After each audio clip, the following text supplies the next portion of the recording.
ఈ రోజు మనం దర్శించబోతున్నది కోనసీమలోని ఒక అద్భుతమైన ఆధ్యాత్మిక ప్రదేశం. సముద్రం పక్కన చుట్టూ కొబ్బరి తోటల మధ్యలో చెరువుల నడుమ కొలువై ఉన్న అమ్మవారు. ఇదే చిన్న కొల్లూరు పెద్దింట్లమ్మ అమ్మవారి ఆలయం. ఈ పవిత్ర క్షేత్రం ఆంధ్రప్రదేశ్ రాష్ట్రంలోని డాక్టర్ బీఆర్ అంబేద్కర్ కోనసీమ జిల్లాలోని సగినటిపల్లి మండలానికి సంబంధించిన కేశవదాసపాలెం అనే గ్రామంలో మెండుపాలెం అనే ప్రాంతంలో ఉంటుంది. ఈ ఆలయం చరిత్ర ఎంతో ఆసక్తికరమైనది. ఒకప్పుడు మనకు తెలిసిన కొల్లేరు లేక్ అంటే మన భారతదేశంలోనే అతిపెద్ద మంచినీటి సరస్సుల్లో ఒకటి. ఆ సరస్సు పక్కనే ఉన్న పెద్దింట్లమ్మ అమ్మవారిని కొంతమంది భక్తులు కేశుదాసపాలెంలోని మెండుపాలెం అనే ప్రాంతానికి తీసుకొచ్చి ఇక్కడ ప్రతిష్ఠించారట.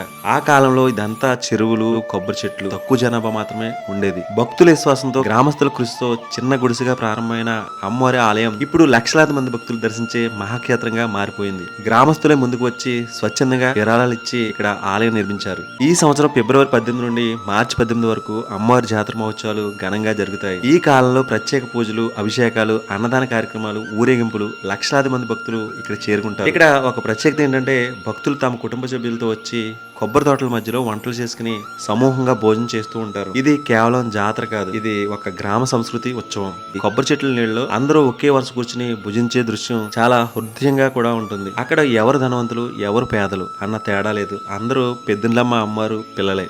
ఇక్కడ అద్భుతం ఏమిటంటే ఒక చిన్న కాలువ ఆలయం పక్కనే ప్రవహిస్తూ మెల్లగా వెళ్లి విశాలమైన సముద్రంలో కలుస్తుంది. కాలువలోని నిశ్శబ్ద జలాలు, సముద్రంలోని ఉప్పినాలు రెండు వేర్వేరు స్వభావాలు ఒకే చోట కలవడం, చూడడం అంటే అది నిజంగా మనసుకు హాయినిచ్చే అనుభూతి. సముద్ర పాలలో కాలువ నీటిని ఆహ్వానిస్తున్నట్లుగా కనిపిస్తాయి. ఆ కాలువ సముద్రాన్ని ఆలింగనం చేస్తున్నట్లుగా ఉంటుంది.